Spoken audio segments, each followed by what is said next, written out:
In the hunt for fish, just how far are we prepared to go? The global trade is worth billions of dollars. Some countries, like China, send fleets halfway around the world. They don't leave much behind. Resentment is growing. Look at the boat over there. Foreign trawlers are destroying what should be one of the richest marine ecosystems on Earth. Once the ecosystem is disturbed, when that is destroyed, it's almost impossible to restore it again.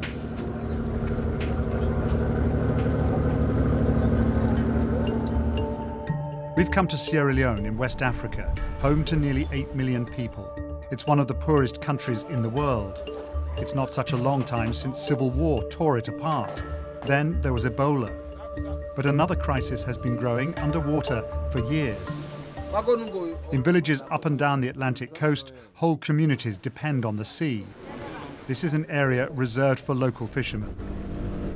We are not happy for this because it is small catch.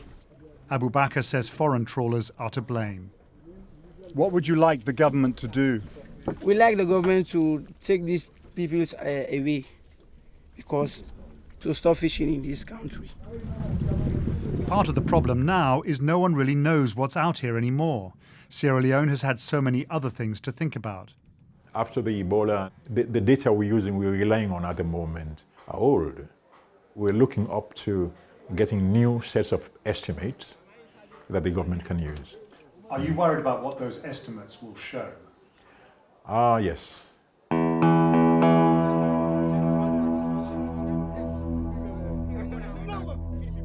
Foreign trawlers, following the rules, should be a great source of revenue for countries like Sierra Leone.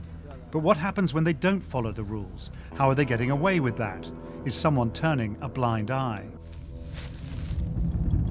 This is a story about Africa, but the trail starts improbably in the English countryside. South of Oxford, the latest technology is being used to monitor the world's oceans. So here we're looking at a map of the world, and each of these triangles that you see is a vessel that's transmitting, and we're picking up that transmission using satellites.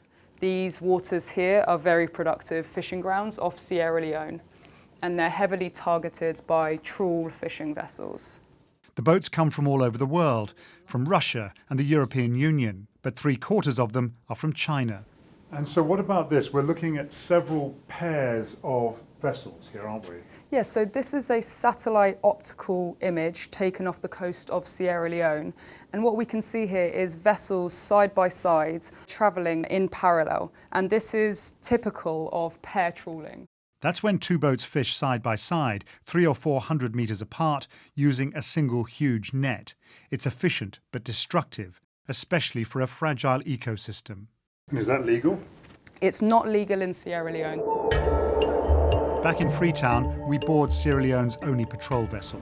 We're leaving in the dark because we're told that there are people here in Freetown who will tell the trawlers that a marine patrol vessel is on the way.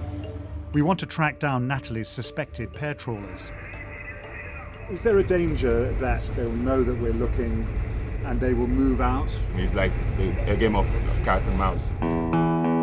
In fact, as soon as we leave, we hear from Natalie back in Oxford that foreign trawlers are all running away, heading far out to sea at speed.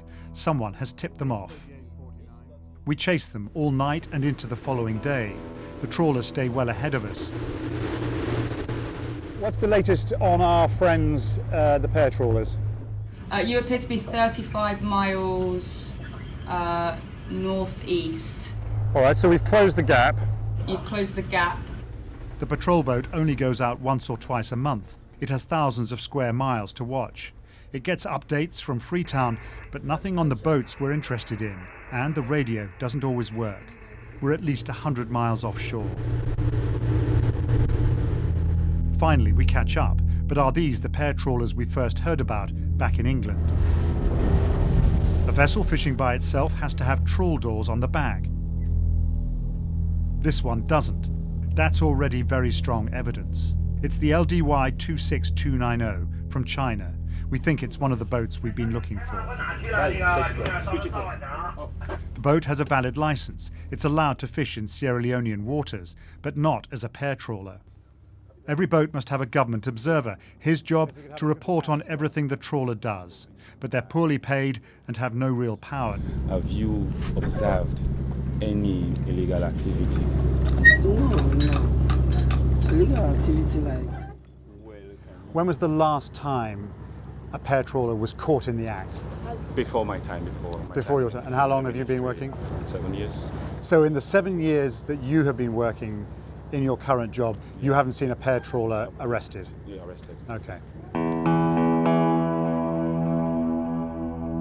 Pear trawlers in Sierra Leone are catching phenomenal amounts of fish, 60 to 100 tons a day between them, even though this method has been illegal here for 9 years. The following morning, we visit the second Chinese trawler, LDY 26289. It's another filthy, rusting hulk. It's hard to believe it's even seaworthy.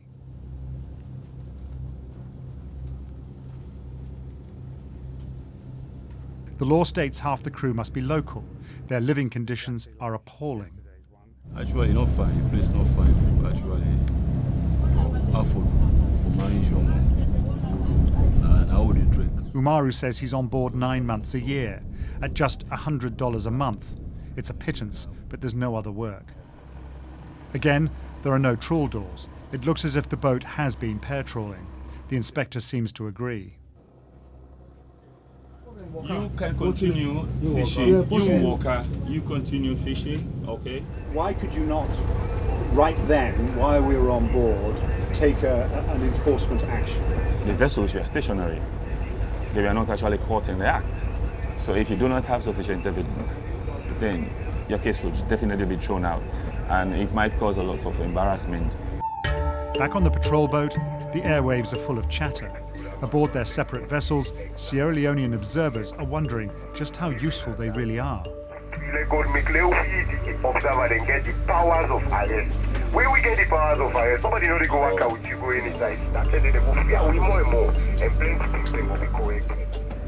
You think you've done your best sometimes, and then when you get to shore, somebody will tell you something different. Over the course of 3 days, we see signs of indiscriminate methods. Sierra Leone's fish stocks are in grave danger. It's not hard to see why. I've just brought this box up from the hold. This is frozen shrimp, packaging in Spanish.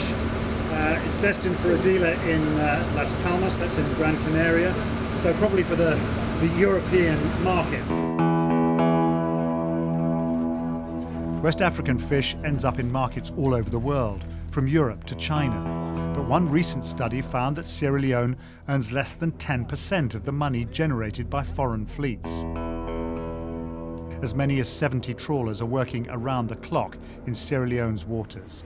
The fishing never stops. It's not encouraging. Back on shore, we show our evidence to the country's leading fisheries expert. Percy Showers has been studying the industry for 40 years. So we had nets down the side like this. Mm-hmm. Yeah, you don't need to catch them in operation. For the fact that you met them without trawl doors and alongside each other, you can easily conclude that they have been working together. Fishing, you walker, you continue fishing. Does that mean that the officer who was with us should have taken some kind of action right then and there? Should have, yes. Should have. Should have. There's one more piece of the puzzle. The authorities in Freetown also have access to satellite data, just like Natalie back in England. So what do they know about our suspected pear trawlers? Same pattern. Exactly the same. Their tracks are identical.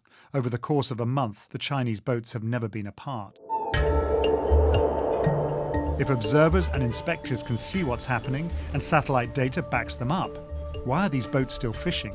The minister in charge has agreed to see us. Emma Cower was appointed after a change of government last year. That report never came. The pear trawling has not been reported. Minister Cower calls in her top civil servant. Khadijatu Jallo has worked in the ministry for decades. It's her job to approve all trawler licenses. We have observers on board, and no observer have ever written to us that those vessels are doing pear trawling. But surely the observers are in an impossible position because... We don't know, no observer. And we haven't, like what you are saying, we haven't done this to know that they are doing it on board. We have to get the report from Hindulu. If we get that, like what you are saying, then we are fine. But we haven't seen that. He hasn't reported that to us. The minister gets him on the phone. All right.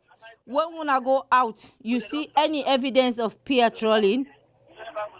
I don't see any evidence of peer trolling, man. We will get to the bottom of it, definitely. That's a promise to myself and to Sierra Leoneans. We will definitely get to the bottom of it.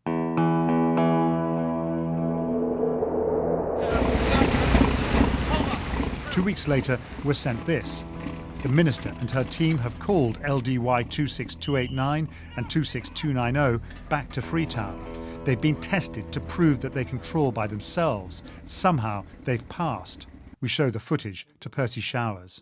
What did you make of the test from what you could see?